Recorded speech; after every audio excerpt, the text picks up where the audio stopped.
Sanibonani King Bhaka. Masikhuluma ngokuthi ke konke kuthiwa ukuboshwa kwabantu.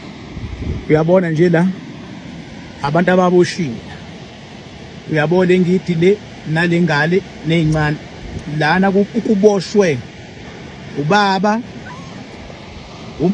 umama nobaba nezingane makuboshwe kanje. Le kanje ingidi kuboshwe umama bese kuboshwa nabantwana. Yabo bese kuthi le kanje kuboshwe izithandani le kanje. La kuboshwe umzali nengane encane. Ngithi nginikhombise kubosha kanje khima usupontwa phakathi. Ngithi ngiyicacise ke lento ngoba abanye bayakwazi ukubhala ngisho amagama.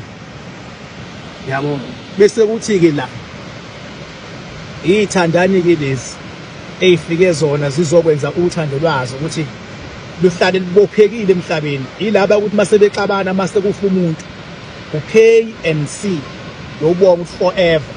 Yilaba ukuthi mase bexabana bese beyabulalana. Njengoba ubona ke nala ukuthi laba nakhona izithandani ziyafika izithandani zikwazi ukubophana ngenhloso yokulokhuzana yokuthi ziyathandana nala ukubona ukuthi izithandani lezi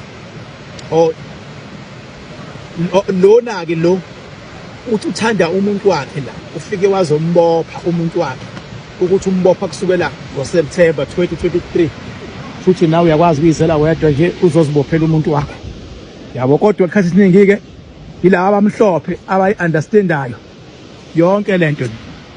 Ngithake nginikhombise nje ngoba siyasithi masithi siqaqe ingidi benga-understand abantu bese yiphonswa mase yiphonswa lapha okhiye bokuvula awusozeke wayiqaqa sewuthanda kuze kufa umuntu kulamula ukufa umuntu kulento. Baningi abantu ababopheka kanje lokubabona nje begcwele la bonke okhiye bala baphakathi lapha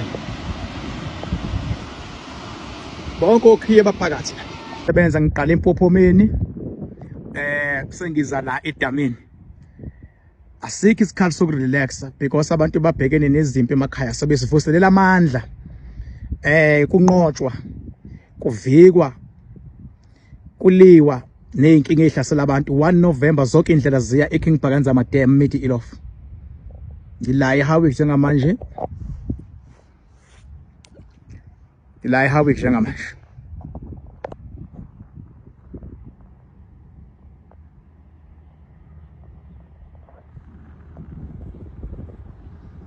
Thank you so much. Konke kuyanqotshwa, konke futhi kuyenzeka.